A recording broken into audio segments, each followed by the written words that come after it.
Hola, espero que estén muy bien. En este video les traigo el unboxing ultra mega rápido y la review completa de este Smart TV Samsung AU7000, en este caso de 50 pulgadas. Mientras observan este unboxing, les menciono que el precio de este televisor, por lo menos aquí en Colombia, es de aproximadamente 2.300.000 pesos, que al cambio a día de hoy vienen a ser más o menos unos $590. En general me parece un precio excesivamente costoso. De hecho, por este valor conseguí el TU7000 del año pasado de 65 pulgadas. Este es el resumen de lo que encuentran en la caja. Primero, las dos bases laterales que no necesitan tornillos, pero tampoco tienen la opción de graduar la altura, como si la tiene por ejemplo el AU8000. Viene con estos pinchitos que sirven para organizar un poco mejor los cables en la parte de atrás, los manuales de garantía, la tarjeta, manual de usuario y tarjeta de garantía, el cable de energía, el conector para antena de aire, un par de pilas, por supuesto el One Remote, que no tiene panel solar ni tampoco carga vía USB, utiliza baterías desechables, y lo otro es que no tiene botón para micrófono. Entonces aquí un punto negativo para Samsung, aunque era lo que se esperaba porque el TU7000 del año pasado tampoco tenía esta opción. En cuanto a las entradas, este televisor tiene 3 puertos HDMI, todos 2.0, ninguno de ellos es 2.1, uno de ellos soporta canal de retorno de audio mejorado o EARC, el conector para el cable de internet, aquí entonces para que vean mejor. Tiene también, por supuesto, la entrada digital óptica, un puerto USB 2.0, la conexión para la antena de aire, y también aquí al lateral tiene la conexión para el cable de energía o cable de poder. No sé qué se fumaron los de Samsung, debieron haber dejado todas las entradas así laterales posteriores y haber quitado la conexión para el cable de energía de aquí. Ahorita les voy a mostrar por qué. Pero primero voy a mostrarles la instalación de las bases laterales, que es muy fácil. Cada una de ellas tiene impresas las letras L y R, left o right. En la parte del televisor también tienen impresas las mismas letras, entonces hacen coincidir cada parte. Como les muestro, entran así a presión y así mismo se pueden sacar. Recuerden que no necesitan tornillos. El grosor máximo de este televisor es de aproximadamente 6,1 centímetros, casi el doble en comparación a la AU8000, que tiene 3,1 centímetros de grosor, y la estabilidad está bien. La verdad es que no está para nada mal en este aspecto este AU7000. En su pantalla, en cada uno de los laterales viene con estos protectores blancos verticales que deben quitar. Mi unidad no vino con el plástico protector que cubre la pantalla, deben revisar bien. Usualmente viene con una guía en color azul en alguna de las esquinas cuando la pantalla tiene el plástico protector. Si no la tiene, no viene con ese plástico, así que no vayan a forzar, de pronto puedan rayar la pantalla.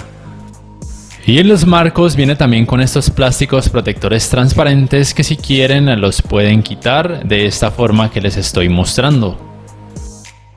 Así quedaría entonces colocando el cable de energía. Si quieren lo pueden aquí colocar con este pinchito para que se vea mejor organizado. Entonces aquí miren, ¿por qué les decía que Samsung debió quitar el lugar de la conexión del cable de energía? Porque al colocarlo por ejemplo en una base de pared va a molestar con el resto de cables. Me parece algo negativo por parte de los diseñadores de Samsung. Aún si no lo colocan en una base de pared va a ser incómodo, entonces ténganlo muy en cuenta. Así los he visto desde su parte posterior. Este televisor tiene un peso total de 11,6 kilogramos o 25,6 libras, y los huecos para instalarlo en una base de pared miden en horizontal y en vertical 20 centímetros. Bueno, antes de continuar les invito, si todavía no lo han hecho, a que se suscriban a mi canal, y si el video les gusta, por favor le den clic en el botón de me gusta. Con todo esto me ayudan a seguir creciendo mi canal. Bueno, el diseño del One Remote, como ya mencioné, no tiene botón para micrófono, lo cual es un punto muy pero muy negativo, y por este precio tan elevado la verdad es que debieron por lo menos haber añadido eso.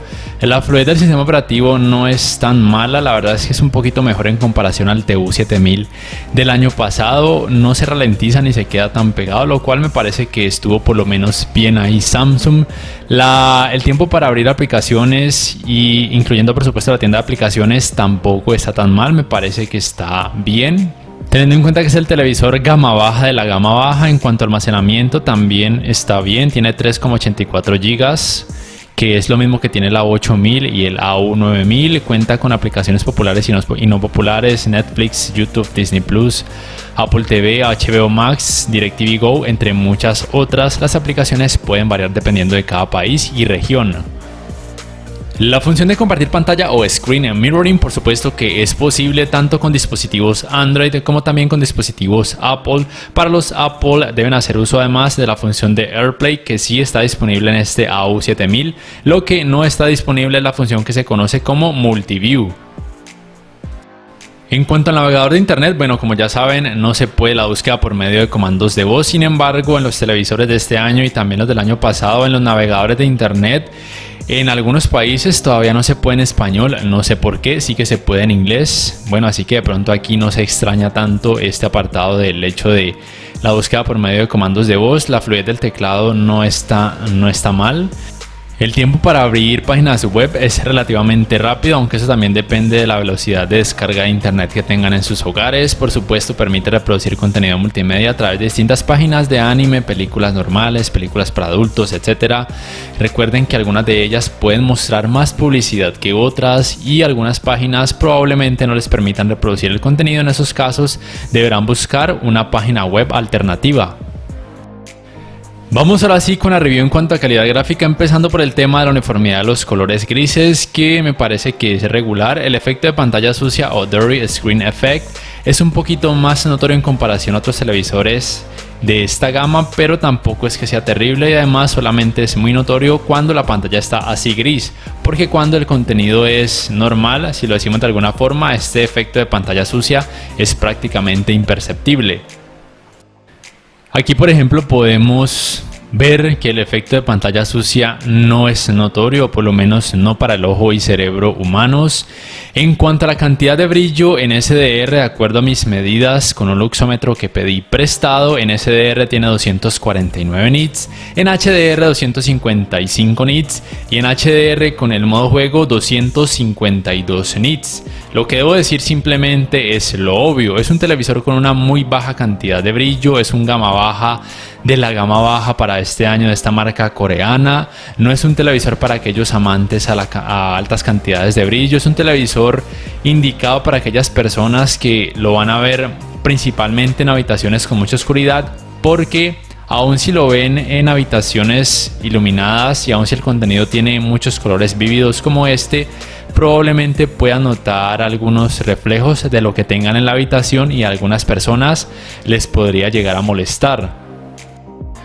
Miren, en cuanto a colores, lo que deben tener en cuenta es que se maneja una tecnología conocida como Pure Color y en general no hace un mal trabajo. Aquí les estoy mostrando las configuraciones que vienen de fábrica. Por supuesto, con algunas calibraciones o configuraciones recomendadas podría mejorar el aspecto de los colores, pero tengan en cuenta que una de las desventajas de los paneles VA en contra de los IPS o ADS es que en tema de colores se queda un poquito por detrás. Pero por supuesto también depende de las gamas a las que pertenezcan estos televisores. Y en cuanto a tecnologías de HDR, este televisor soporta HDR10, HLG o Hybrid Lock Gamma y también HDR10 Plus. Recuerden que ningún televisor Samsung hasta la fecha soporta Dolby Vision. En cuanto a la uniformidad de colores negros, deben tener en cuenta que este televisor tiene panel VA, que su retroiluminación es Edge, que no tiene ni Full Array ni Local Dimming, que su relación de contraste es de 5204:1, que tiene un tema de clouding levemente notorio, que por supuesto es más perceptible cuando el ángulo de visión es amplio, como les estoy mostrando, y que de frente es un poquito menos perceptible, pero está ahí, es normal porque no tiene retroiluminación Full Array. Les repito que es Edge. En este apartado me parece que hace un trabajo decente y deben tener en cuenta que este tipo de problemas de clouding o de resplandores o sangrados de luz son mucho más notorios en los televisores que tienen paneles ADS o IPS. En este problema de clouding es por lo menos muy tolerable. En cuanto a los ángulos de visión, como muchos ya saben, es un punto flojo o un punto relativamente negativo de los televisores con paneles VA. Como están pudiendo notar, los colores lucen muy blanquecinos cuando el ángulo de visión es muy amplio, por ende es un televisor recomendado si solamente siempre lo van a ver de frente, o por lo menos si el ángulo de visión no es tan amplio como les estoy mostrando aquí en este video.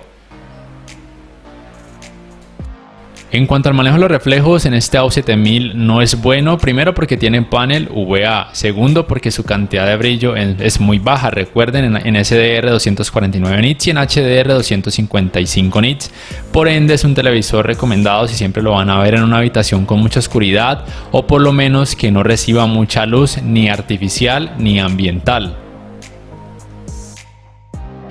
En cuanto al manejo del movimiento, no es malo, pero sí noto que le cuesta evitar el problema de tartamudeo y de vibración. Sin embargo, por lo menos para intentar aminorar lo más que se pueda ese tipo de problemas, como muchos ya saben, en cada uno de los modos de imagen tiene este apartado de ajustes de claridad de imagen que lo pueden colocar en automático. En personal, si por ejemplo el contenido tiene 24 o menos FPS, también pueden probar el movimiento libre de LED, que ayuda un poco a mejorar la fluidez. También lo pueden colocar en apagado e intentar a ver qué tal luce, pero la mayoría del tiempo cuando el contenido tiene 30 o más FPS en automático hace un trabajo por lo menos muy decente. En temas de escalado de imagen no hace un mal trabajo, le ayuda el hecho de que sea un televisor relativamente pequeño de tan solo 50 pulgadas. Con contenido de 720p o HD sí que se va a notar una leve pixelación, pero puede ser tolerable para la gran mayoría de personas. Ya con contenido en 480p o resoluciones inferiores la pixelación se va a notar un poquito más y a veces una leve borrosidad. A partir de 1080p o Full HD el trabajo de escalado de imagen es muy bueno, el contenido a veces pareciera que tuviera un poco más de resolución, pero no se va a mostrar en 4K, tengan eso muy en cuenta. Con contenido en 1440p sí el trabajo se asemeja mucho a un 4K nativo y por supuesto puede reproducir este televisor contenido en 4K nativo tanto en SDR como en HDR sin problemas. Simplemente recuerden lo que siempre les digo, para ver contenido en 4K a través de aplicaciones de streaming como Netflix, Amazon Prime, Disney Plus, HBO Max, entre muchas otras, van a necesitar una muy buena velocidad de descarga de internet, o de lo contrario estas aplicaciones reducirán de forma automática la resolución del contenido para poder mejorar su fluidez. En cuanto al apartado gaming, debo decirles primero que no tengo un dispositivo que me permita medir los tiempos de input lag de este AU7000, pero yo diría que podría estar entre los 9 y 10 milisegundos, que es más o menos lo que tiene el AU8000 y el TU7000 del año pasado. En la práctica se siente bien, la verdad es que un gamer que sea relativamente exigente no va a tener pegas al respecto, o por lo menos creería que no. En cuanto a tecnologías gaming, deben tener en cuenta que este televisor no soporta ningún tipo de tasa de refresco variable, es decir que no soporta ni G-Sync ni tampoco FreeSync. Tampoco soporta los 120 Hz en 4K, puesto a que no tiene puertos HDMI 2.1. Su tasa de refresco máxima es de 60 Hz en 4K. Lo único que soporta es el modo automático de baja latencia, que simplemente va a activar de forma automática el modo juego cuando el televisor detecte una consola compatible con esta tecnología. A ver, en temas de fluidez no le pueden pedir mucho a este televisor. No es mala, pero tampoco es la mejor. A veces sí que se puede sentir un poquito como de que no es tan fluido, pero es por lo menos muy tolerable para muchas personas, teniendo en cuenta que se trata del gama baja de la gama baja para este 2021. Este es el videojuego Destiny 2. Que soporta 4K con función de HDR o alto rango dinámico, y aquí con el modo juego activado el tema del clouding es un poquito menos perceptible en comparación a otros modos de imagen. Me parece que es muy tolerable o muy llevadero para la gran mayoría de personas cuando jueguen ese tipo de videojuegos que tengan muchas escenas o partes oscuras.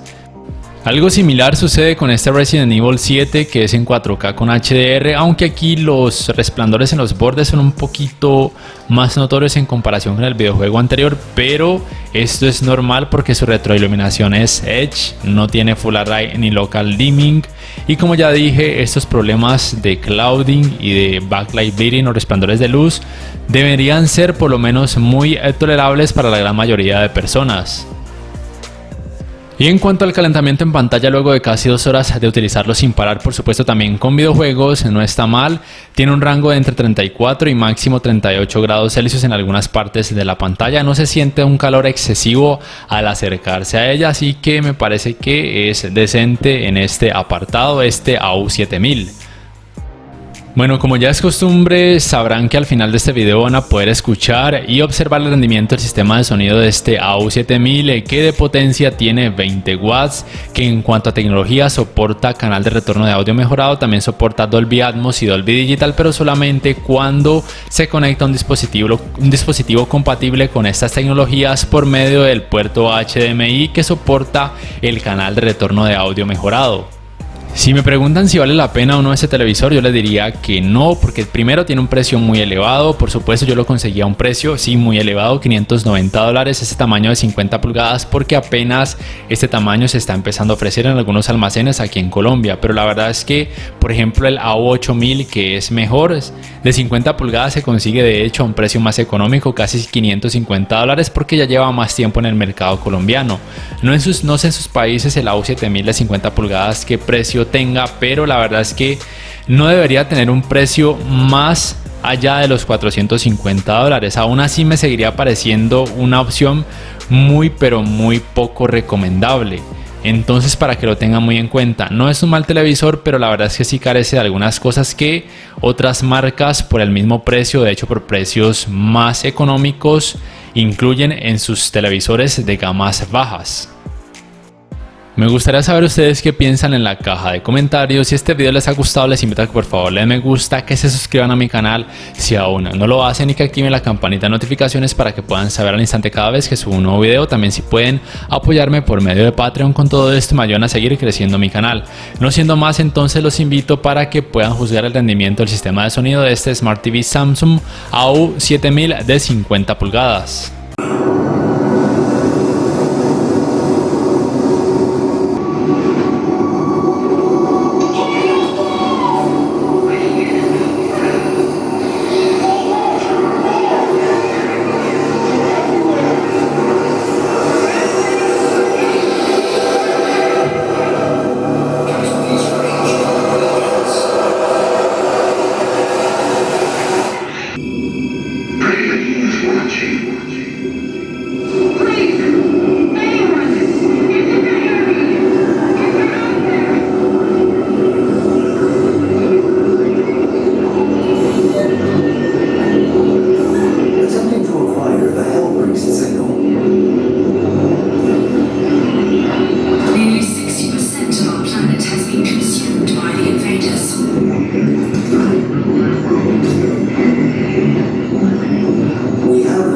Signal locked in. The target is marked with a signal line.